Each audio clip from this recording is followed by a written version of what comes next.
Contains two parts. कौन से दो पार्ट्स है यहाँ पे?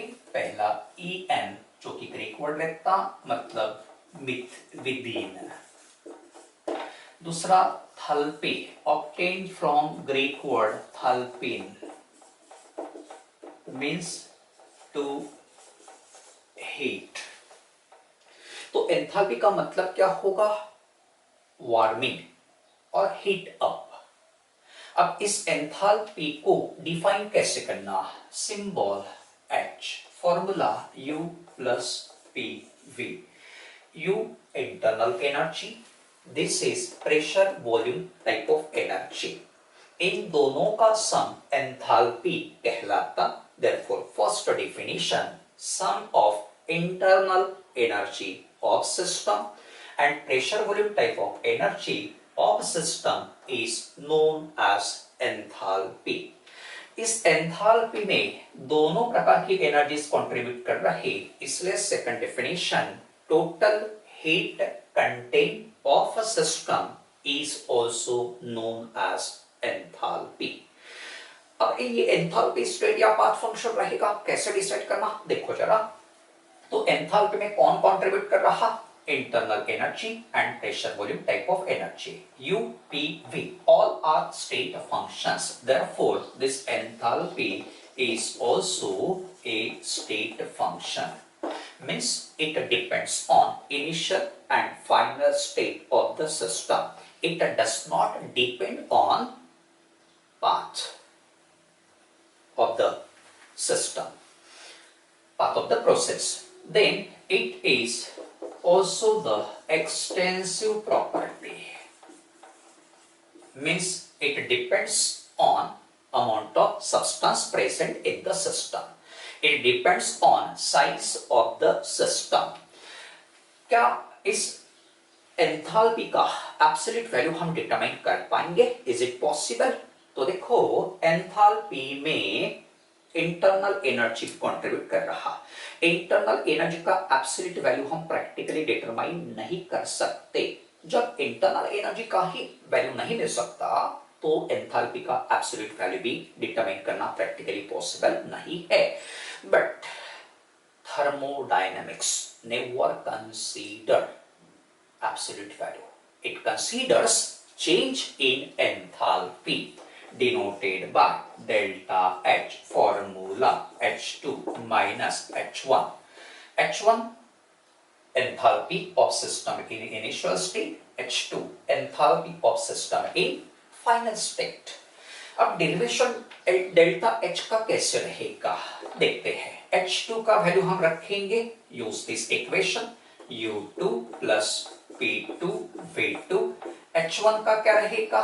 U1 plus P1 V1। Simplify करेंगे, U2 plus P2 V2 minus U1 minus P1 V1। U1 और U2 ब्रैकेट में लेंगे एक, plus P2 V2 minus P1 V1। U2 minus U1 क्या होता है? Delta U plus P2 V2 minus P1 V1। Delta H का ये एक फॉर्मूला हमें मिल गया, ठीक। अब enthalpy change always measured at constant pressure. जब हम रूम टेम्परेचर पे डेल्टा H को मेजर करेंगे उस समय प्रेशर कांस्टेंट रहता, इसलिए कंडीशन हम लिखेंगे यहाँ एट कांस्टेंट प्रेशर क्या होगा? P1 और P2 दोनों का वैल्यू सेम या डिफरेंट रहेगा? सेम रहेगा। इक्वल टू हम लिखेंगे कैपिटल P, जिसके कारण हमें नया इक्वेशन मिलेगा, delta H equals delta U plus P2 की जगह P लेंगे V2 माइनस P1 की जगह पे भी P लिखना पड़ेगा V1 equals delta U plus P common निकलेगा V2 minus V1। Therefore, delta H equals delta U plus P delta V. Equation 1. This equation 1 is the derivation for enthalpy change. Formula आपको अच्छे से याद रखना है, numericals में आप use करेंगे। Then, according to first law of thermodynamics, first law of thermodynamics,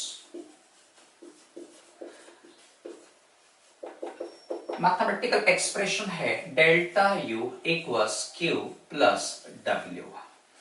delta U equals Q plus W का formula, W stands for work done, ठीक है। वर्क डन का फॉर्मूला हम यहां कौन सा यूज करेंगे, minus P into delta V,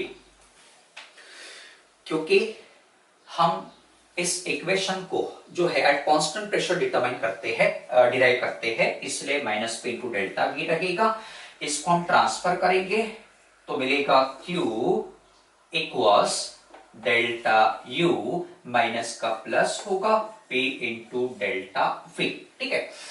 अब देखो ये जो मैथमेटिकल एक्सप्रेशन है is obtained at constant pressure, therefore this Q is modified as QP. This P stands for constant pressure। इसको हम इक्वेशन 2 लिखते हैं। अब 1 और 2 इन दोनों को देखोगे तो राइट हैंड साइड बिल्कुल सेम दिख रहा है दोनों इक्वेशंस में। इससे कंक्लूजन क्या निकलता, लेफ्ट हैंड साइड भी इक्वल हो जाएगा। therefore from 1 and 2 delta H equals QP। This is the enthalpy change of a reaction. This represents heat transferred either from system to surrounding or from surrounding to system at constant pressure. Therefore, enthalpy change of a system is equal to heat transferred at constant pressure. Thank you.